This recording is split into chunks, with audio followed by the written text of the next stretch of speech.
دنیا میں اس وقت 21,844 ایٹم بم موجود ہیں اور ان ایٹم بم میں قیامت بھری ہوئی ہے۔ سائنسدانوں کا خیال ہے کہ اگر یہ پھٹ جائیں تو 11 منٹ میں پوری دنیا ختم ہو جائے گی اور سائبیریا سے لے کر الاسکا اور جاپان سے لے کر نیوزی لینڈ تک دنیا میں کوئی انسان نہیں بچے گا اور نہ ہی کوئی پرندہ، جانور اور پودے، جہاں تک کہ یہ کرۂ ارض آگ کا ایک ایسا گولہ بن جائے گا کہ جیسا یہ کروڑوں سال پہلے اس وقت تک جب یہ سورج سے ٹوٹ کر الگ ہوا تھا۔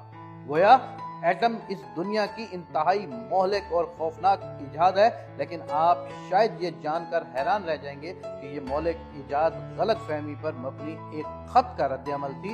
یہ خط 1939 میں آئنسٹائن نے امریکہ کے صدر فرینکلن روزویلٹ کو لکھا تھا اور اس خط نے آگے چل کر ایٹم جیسی تباہی کی بنیاد رکھ دی۔ آئنسٹائن جرمنی کا یہودی تھا۔ یہ 17 اکتوبر 1933 میں جرمنی سے بھاگ کر امریکہ آ گیا۔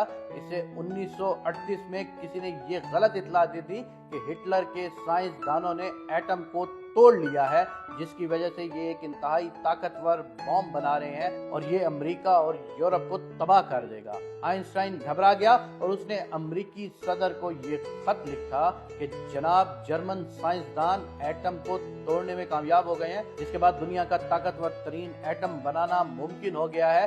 میری آپ سے درخواست ہے کہ آپ اپنے تمام سائنسدانوں کو ایٹم کی تیاری پر لگا دیں۔ آپ زیادہ سے زیادہ یورینیم بھی جمع کریں تاکہ آپ جرمنوں سے پہلے یہ ٹیکنالوجی حاصل کر لیں۔ امریکی صدر کو آئنسٹائن کا خط ملا تو اس نے اس خط کو بہت سیریس لیا، کیونکہ آئنسٹائن اس وقت تک دنیا کا سب سے بڑا سائنسدان اسٹیبلش ہو چکا تھا اور کسی کے لیے اس کی معلومات کے بارے میں شک تک ممکن نہیں تھا۔ اس لیے صدر روزویلٹ نے فوراً مین بٹن پروجیکٹ لانچ کیا اور امریکہ کے نامور سائنسدان اکٹھے کیے گئے اور انہیں جرمنوں سے پہلے ایٹم بنانے کا ٹاسک دے دیا گیا۔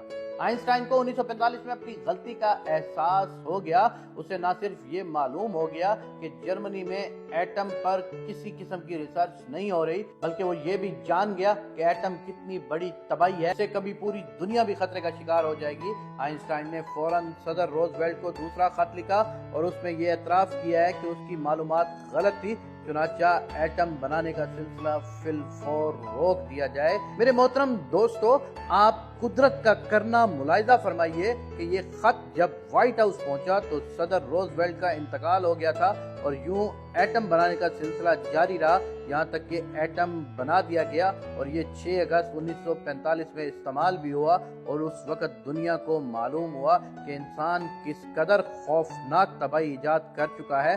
آئنسٹائن مرتے دم تک اپنے اس خط کو زندگی کی سب سے بڑی غلطی کہتا رہا اور یہ ساتھ کہتا رہا کہ مجھ سے بہت بڑی غلطی ہو گئی ہے۔ واللہ عالم اب یہ ساری باتیں سچ ہیں یا جھوٹ ہیں، لیکن جہاں تک ہماری معلومات آتی ہے کہ اس وقت دنیا کے 7 طاقتور ترین ممالک میں امریکہ، پاکستان، روس، چائنا، جرمنی، فرانس اور بھارت شامل ہیں جو اس ایٹم تک پہنچ چکے ہیں۔